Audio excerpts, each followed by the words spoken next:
Thanks for remaining tuned to Good Morning Nigeria, live on the network service of the NTA. Let's now turn our attention to another issue, which is the recent Q1 of 2025 GDP report and rebasing by Nigeria's National Bureau of Statistics. We have here with us Professor Ken Ife, development economist and economic policy expert. Many thanks for joining us, Prof. Thank you for having me. You don't look like the economy. Oh, I don't know about that.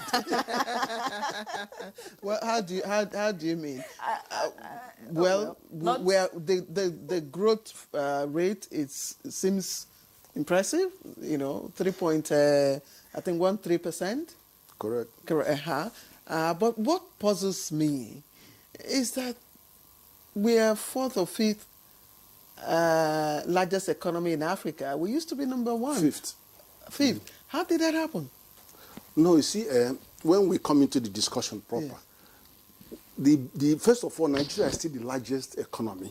If you look at purchasing power, GDP purchasing power parity, it is 1.28 trillion. But the thing is that when you come to GDP standard classification, they always have a deflator. So this is your GDP. You have to divide it by the exchange rate.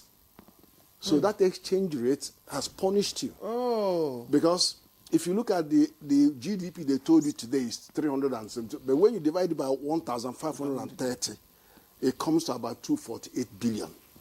But if you were to use the exchange rate of 2023, when the new administration was sworn in, at 500, then it will be 3 times that, 750 billion. Ooh. So it is that deflator that actually makes things look horrible. All right, Prof. You know, when I said you don't look like the economy, this headline is why I said that. One of the dailies this morning says, rebasing, Nigeria's GDP hits 372.82 trillion naira as poverty rate worsens. Could you help me understand what that means? We are measuring different things. The connection between poverty and GDP is only from one area. There are four pillars to measure GDP. One is household consumption. 2 is government consumption. And you know government is always borrowing, so their consumption will always continue to be high. Then you have investment, where you are talking about private sector making investment. Then the final one is balance of payment, which has become positive. From negative to positive because of removal of fuel subsidy. So those are the 4 points. So when you talk about poverty worsening, you are connecting it to the household side of things. That these are the people that are taking that hit. It doesn't affect that much the overall. So how does this figure impact the man on the street? The man on the street is the poverty, and then the household. So does it mean as these numbers continue to improve, the man on the street will continue to become poorer? It doesn't say that, because it could reverse. January next year, when your tax reform kicks in, that figure will change dramatically for the man on the street.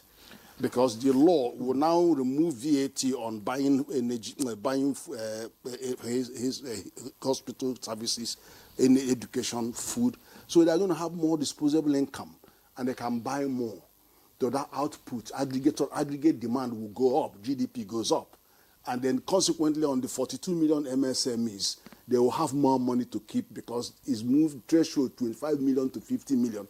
So there will be more investment, they will protect jobs, and then aggregate output will go up. So GDP will begin to jump in January because of all this. And then all the big borrowing government wants to make will be coming in at the same time. So you're going to see, bumping up of GDP figures. Yes, the growth rate, I'm trying to get it out, it's 3.13. Yeah. Am I correct that? And the drivers, basically... Actually, 3.3. Go on. Yes. Drivers are basically non-oil. Non-oil... The key driver. But oil has been contributing growth. Oil has been contributing to growth in the last 1 year and a half, 2 years, yeah. But not anywhere near the non-oil sector. The non-oil sector. I'm just wondering, the non-oil sector, giving us, the huge chunk of growth and all that. What has happened in that area? No, what has happened is that there are many things. When you say non-oil sector, you're talking about solid minerals are going up now. Yes. Because you could see the figures really jumping up. You've seen ICT, You've seen trade.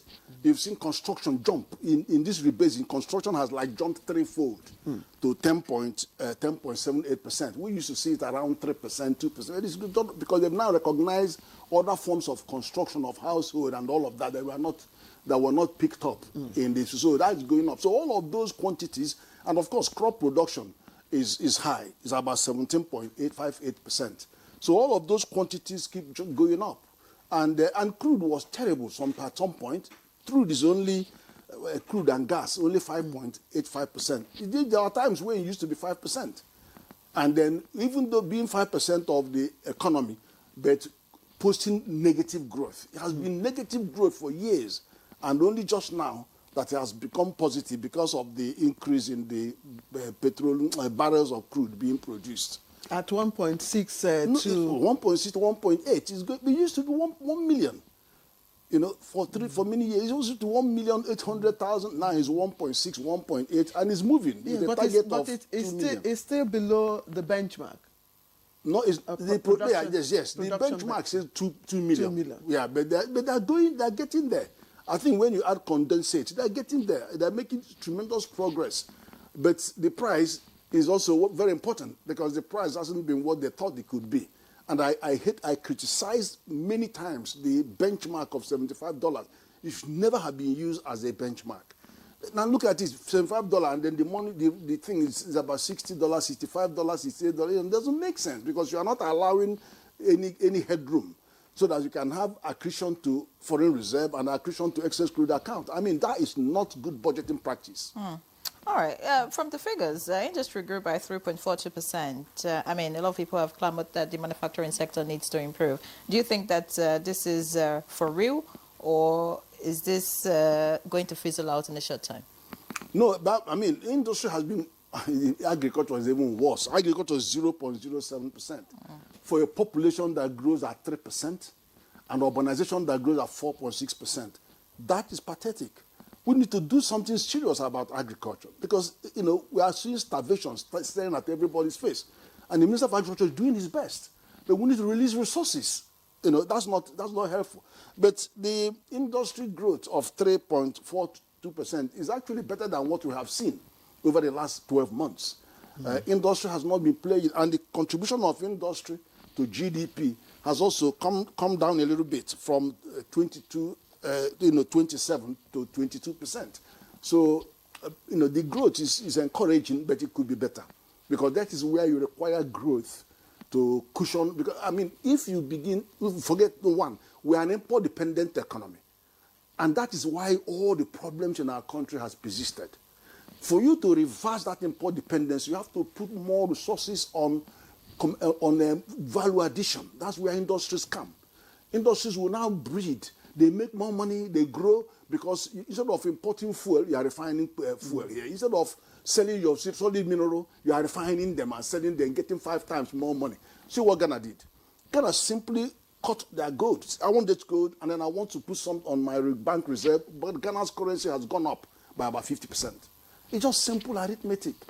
You go to almost $2 billion in solid minerals, in gold, in lithium, all of the Zamfara area, all that. Grab these metals, add value, and your reserve goes up, is stronger, is no longer dependent on all these things going on with dollar here and there. You get, and your exchange rate will come to where you want it to be. GDP now doubles, GDP now triples, because you've arrested where the leakage is, you know, to make sure you get what you have and use it. Remember the last administration, they wanted to buy gold, all our gold, and send them to bank reserves. If we had done that, if we had used this 33 trillion that we created ways and means to buy those goods, we wouldn't be where we are today because we would have had a much, much stronger naira, and then your GDP would have remained extremely high in the region of 600-700 billion. Talk to us about, let's even look at the parameters, break it down for us so that we can understand what's really happening, you know, because there seems to be, you know, some sort of joy, you know, that the economy is growing and all that. So how is NBS calculating this now? Okay, no, NBS actually done a brilliant work. See, what you have what we call standard industry, standard international classification, industry classification. It's an international standard. And that standard has classifications there that can change over time. So what they have found out that when they applied it, some sectors, some subsectors were missing, and they captured them. Some of them were digital economic activities of some sort. Then even water transportation. They brought in inland waterways, NTA, Post Authority, NEMASA, they were not there before. Council. They were not captured. In statistical terms. Yes. Then you have Social Investment Trust Fund, huge amount of money. Then you have the pension fund, huge, almost 20 trillion right now. Then you also have informal sector activity increased from about 42% to 45%. So it's gone up. They're capturing more because the informal activities are around housing and even employer of labor, domestic employers of labor. They've captured all that. So you can see the level of informal activity has gone up. So what has done is that they are now far more representative of the consumption pattern, of household consumption pattern, of what the MDA's return as what government is consuming, and all the investment. So it's a better way of representing the figure. But of course, we have had some increase, significant increase, compared to last year. In all this capturing by the NBS and looking at the figures that you have before you, does it represent the reality, or do you think that these figures could be better managed, to show the reality on the streets? I don't think it's about managing the data. It's about investing in the economy and creating the data is there to measure what is going on. The investment has to be directed where it will create jobs, where it will add value, where it will reduce our import. Look at China. We are doing 25 billion import from China. My question actually is this data monitoring correctly? Are you sure? No, the data monitoring is perfect. That's what I'm trying to explain to you. Now, GDP has to be rebased, just like inflation, has to be rebased every 5 years. The last one we did was 2014, but the base year used was 2010 compared to 1990. So that ought to have happened and then that rebasing, the second one should have happened from 5 years after that. So it didn't happen until they chose 2019, because 2019 was the only regular year just before COVID came in. So choosing 2019 was important, and then that means you've moved the base year from 2010 to 2019. So when the rebasing was done in 2014, the economy showed out plus 59% increase. I predicted 60, but it was okay, because Ghana also came in at 60, 61. But now, with the rebasing from 2010 base year to 2019 showed 41% increase, which is expected, because when you factor all these new sectors that have been picked up, and they're quite heavy in their contribution. So now going forward, you will now see the actual GDP as at that 2019 was 205 trillion. Now, year and year after that, the figures were going up to 213, 242, and then till today, 372 trillion. If you look which actually means $243 billion. It's an increase to what it was the last GDP measurement, over 180 billion. Precisely.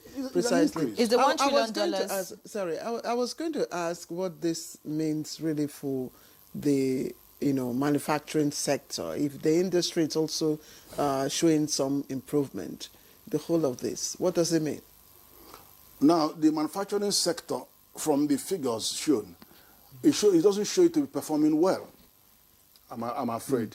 First of all, if agriculture is coming in at 25% of your economy, industry is supposed to be much more than that 25%. It should be about 30, 35%. But after all, the raw material you are producing is supposed to be used for industrial production. The solid mineral is not even part of agriculture. It's supposed to add. The petroleum and crude and gas are not even part of agriculture. They're also supposed to add. So all of those activities ought to be much. Okay, American agriculture is only 4% of the population, 4% of their GDP. Not GDP, 4% of the activities are so. But then here you see we're on 25%, but we can't feed ourselves. Because the growth rate is so pathetic, 0.07%. It doesn't add up. Okay, because of time, we need to round up. Do you think the $1 trillion economy that has been projected, is possible? And you've spoken a lot about figures and all of that. I mean, just give some hope to the layman that this poverty that we see would ease out shortly. No, it will. See, my bet is just wait for January, because that reform, that fiscal reform, is very, very important, and it is a game changer. It will affect these figures we are looking at from January. But what I have to say in relation to the $1 trillion economy, it's possible. But people should understand that Nigeria is a $1 trillion economy. Although we are number 5 on the normal measurement, but we have a GDP purchasing power parity of 1.28 trillion. That is what reflects the size of your economy. But the politics of GDP measurement is that you always have to deflate that figure by using the exchange rate. And the exchange rate has dropped threefold from 500 naira to $1 to 1,500. So if today you said, okay, for whatever reason, we're returning to that 500 naira to the GDP triples. It goes from 242 trillion to $700 billion. Triples immediately. So then that means that the rate at which you will need to grow to hit the 1 trillion will be around 8%. Again, which is still a tall order, but it just shows it is possible. So, but the rates have to come down as well as, and the rate can't come down unless you invest seriously on productive activities. Manufacturing activities. Professor Ken, I always like to listen to you because of you're very optimistic, and you have faith in this country. But let's quickly, in 60 seconds, if you may, what does all of this, talking about the non-oil sector, contribution to the rebased GDP, what does it mean for our efforts to diversify our economy? Well, it still says the same thing we've been hearing for more than 20 years. Oh my God. Yes, move away, focus. Okay, there are things to do, quick ones. Yes. Government should divest on the JVs. You have NNPC holding so many assets that can be divested, that can be private, that is huge assets. And then you've seen the proceeds of the proceeds of the subsidy. Only 50% of it was even available to the president to disburse. He gave a lot of it to governors, but the other 50% were trapped in the NNPC. So we're going to make sure we need to have you back. Invest more but one thing is activity. certain. Thank you, Prof. We need to have you back. I'm sure within the year, of course, for other conversations, but definitely in January, like you have predicted, we're going to have you back. Just so that we'll find out if the economy has actually improved and the poverty has eased out. Many thanks, Professor Ken, for being our guest. We do appreciate you and your insights on the program. So that's Good Morning Nigeria today. I'm Claire Adelabu Abdurrazak. Thank you for watching. I'm Yan Ray John. Live locked on the NTA.